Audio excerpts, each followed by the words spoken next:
নমস্কার, কেমন আছেন সবাই? আশা করি ভালো আছেন। তো আবারও চলে এলাম বাবা মায়ের কাছে, কারণ মায়ের শরীরটা খুব খারাপ। ফোন করেছিলাম তো বললো শরীর খুবই খারাপ। তো যাই হোক এলাম, এসে মাকে দেখে একটু ডাক্তার দেখিয়ে নিয়ে এলাম। তো আবার চলে এলাম আমার বাবার এখানে শখের বাগান দেখতে, কী গাছ লাগিয়েছে। তো এবার দেখলাম তেমন কিছু গাছ লাগায়নি, কারণ প্রচণ্ড গরম এখানে জলেরও সমস্যা। তো যাই হোক দেখলাম এখানে কিছু লঙ্কা লাগিয়েছে, আর এই বেগুনটা 12 মাসই হয়। তো ছোট ছোট বেগুনও ধরেছে, এই যে ছোট ছোট বেগুন। তো এই বেগুনগুলো কী হয় বলুন তো, বেশি দিন রাখা যায় না, খুব কচি অবস্থায় তুলে নিতে হয়, কারণ এখানে প্রচুর বাঁদরের উপদ্রব। তো যাই হোক বেগুনগুলো মা বলে তুলে নিতে। আর এখানে আগের আলু লাগিয়েছিল, তো এখন দেখছি এখানে কচু লাগানো হয়েছে, হয়তো এখন কচুর সময়। আর এই যে কলটা একটা দিয়ে জল দেওয়া হয়, এরকম 2-3টে কল লাগানো হয়েছে এখানে। আর এই একটা আম গাছ, তো দেখলাম ভালোই আম ধরেছে।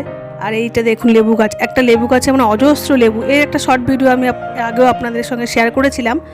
তো যাই হোক আজকে একটু দেখিয়ে দিলাম, প্রচুর লেবু ধরেছে। তো এখনও খাওয়ার মতো হয়নি, বড় হয়নি, ছোটো ছোটোই আছে। তো চলুন ভেতর দিকে যাওয়া যাক। খুবই গরম, মানে প্রচণ্ড রোদ এখানে। তো যেহেতু মায়ের শরীর খারাপ, তো আজকে রান্নার দায়িত্ব আমার। ছোটো পিসি এসছে, তবুও মা বললো রান্না করে নিতে আজকে আমাকেই। তো আজকে হবে পটল চিংড়ি, মাংস হবে, আর হবে ছোলার ডাল দিয়ে এঁচড়, আর চাটনি আচারে তো আছেই। শুধু আজকে মায়ের শরীর খারাপ বলে নয়, বাপের বাড়ি আসলে পরে রান্নার দায়িত্বটা আমারই থাকে, মানে আমাকেই করতে হয়।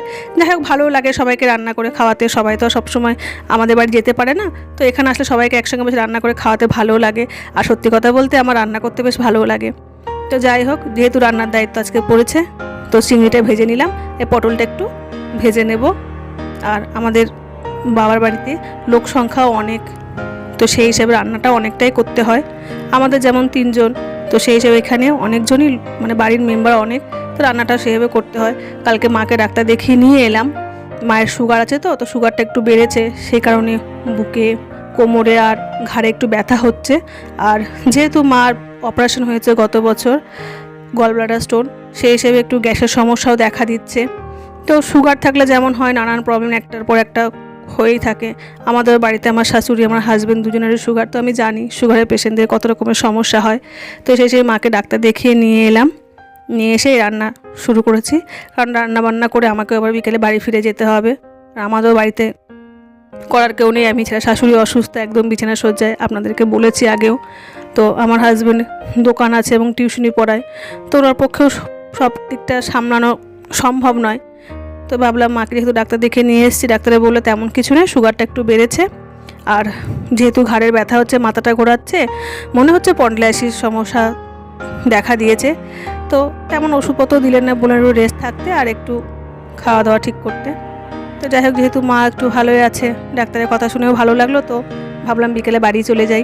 সেখানে পটল চিংড়িটা, মোটামুটি পটল আলুটা কষিয়ে জল দিয়ে দিলাম, দিয়ে এটা ফুটে গেলে একটু নামিয়ে নেব চিংড়ি মাছ দিয়ে। আর এখানে এঁচোড়টা সেদ্ধ বসিয়েছি, এটা ছোলার ডাল দিয়ে, এটা পিসি করবে। আর আমার দায়িত্ব হচ্ছে এই পটল চিংড়ি আর মাংসটা করা। তো মাকে বারণ করলাম, তা সত্ত্বেও মা দেখছি বটি নিয়ে বসে গেছে, কি না আদা রসুন পেঁয়াজটা একটু কেটে দেবে বলে মাংসের জন্য। বলছে তোর একা করতে কষ্ট হচ্ছে, আমার তো ওষুধ খাওয়ার পর শরীরটা একটু ভালো আছে, তো দাও আমি করে নিই এটুকু। তো যাই হোক বারণ করা সত্ত্বেও শুনলো না, ঠিক আছে করো তাহলে।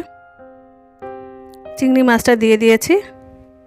তো যাই হোক রান্নাটা হয়ে গেছে, এবার এটা একটু গরম মশলা দিয়ে নামিয়ে দেব, দিয়ে মাংসটা চাপিয়ে নেব, দিয়ে আমার আবার ব্যাগপত্র গুছিয়ে নিতে হবে, কারণ বিকালে বেরোতে হবে। এদিকে এঁচোড়টাও প্রায় সেদ্ধ হয়ে এসেছে, সেদ্ধ হয়ে গেলে ওটাও নামিয়ে নেব। পটল চিংড়ি নামানো হয়ে গেছে, এখানে মাংসের মশলাও কষিয়ে নিয়েছি।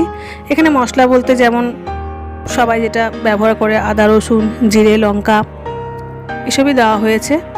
মশলাটাও কষানো হয়ে গেছে। আসলে চারিদিকটা দেখাতে হচ্ছে, তো সেই হিসেবে পুরো ভিডিওটা করতে পারছি না, একাই সব কিছুই করতে হচ্ছে, মোবাইলটাও এক হাতে ধরতে হচ্ছে। তো মাংসটা কষানো হয়ে গেলে এখানেও জল দিয়ে দেব, লবণ হলুদ দেওয়া হয়ে গেছে।